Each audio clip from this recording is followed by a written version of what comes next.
Ukrainian military has regained control of more than 30 settlements which were occupied by Russian soldiers in the region around Kyiv since the first days of the Russian military operation in Ukraine. It was reported that over the past 24 hours, Russia had fired 13 missiles and conducted 23 airstrikes on targets in Ukraine, hitting infrastructure and a number of settlements.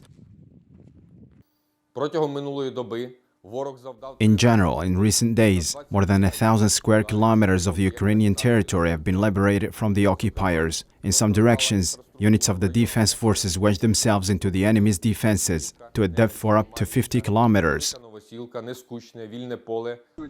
Ukraine's President Volodymyr Zelensky announced that his country's armed forces had reclaimed some 2,000 kilometers from Russian troops since September and accused the Russian army of demonstrating the best that it can do, showing its back. The movement of our soldiers in different directions of the front continues. To date, as part of active actions since the beginning of September, about 2,000 kilometers of our territory have already been liberated.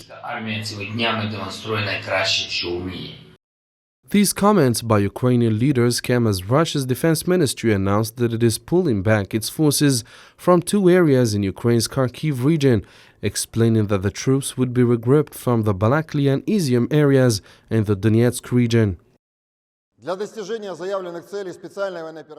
In order to achieve the stated goals of the special military operation to liberate Donbass, a decision was made to regroup the Russian troops stationed in the Balaklia and Izium regions to build up efforts in the Donetsk direction. Ukrainian Foreign Minister Dmytro Kuleba held talks with his German counterpart Annalena Baerbock in Kyiv. She pledged further military aid to Ukraine, adding that in concrete terms the support will consist of further supply of heavy weapons. We will continue to vigorously support this hope for freedom, for peace, and for a life in democracy as part of our common European family, for as long as you need us. In concrete terms, this means, as you have already said, that we will continue to supply Ukraine with weapons, with heavy weapons. The fighting in the east comes amid an ongoing offensive around Kherson in the southern Ukrainian region.